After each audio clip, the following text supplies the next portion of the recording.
Walang inaksayang oras ang Senado matapos ang SONA ng Pangulo. Ilang panukala ang agad inihain para tuluyan ng mapababa ang sobrang taas ng singil sa kuryente. Ang detalye sa agenda report ni Hannah T.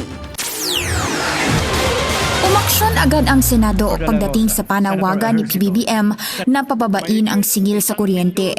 Isang araw matapos ang SONA ng Pangulo, naghain si Senate Energy Committee Chair Erwin Tulfo ng Energy Tax Repeal Act na magpapawalang bisa sa batas na nagpapataw ng energy tax sa konsumo ng kuryente. Ayon sa panukala, luma na ang batas at nadadagdagan lamang nito ang pasani ng mga pamilya na kasalukuyan ng nagbabayad ng iba't ibang singil sa kanilang electric bill. Ikalawa, naghain din siya ng panukalang alisin na ang VAT sa Systems Loss Charge na sinisingil sa milyon-milyong residential consumers. Malaki-laki rin po ang mababawas kasi kung aalisan po natin ang VAT po is 12%. Ang systems loss is 5 to 10%. Tapos may government tax pa po.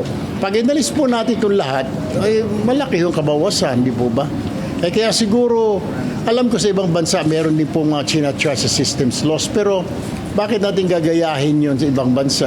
Ikatlo ang paghain din niya ng isang Senate resolution na humihiling ng investigasyon sa patakarang pinapayagang ipasa sa mga consumer ang systems loss charges sa ilalim ng EPIRA. Layunin ng pagdinig na matukoy kung paano mababawasan ang gastos sa kuryente habang napapanatili ang operasyon ng distribution utilities. Target ng Senado maamyendahan ang EPIRA bago matapos ang 2026 o bago magtapos ang 20th Congress.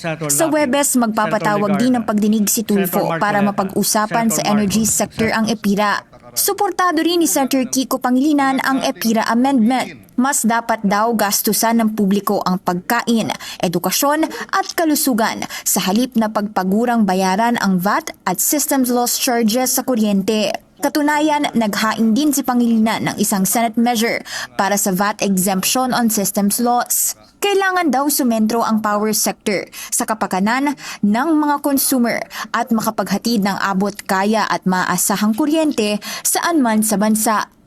Para sa agenda, Hannah Tia, Billionaire News Channel.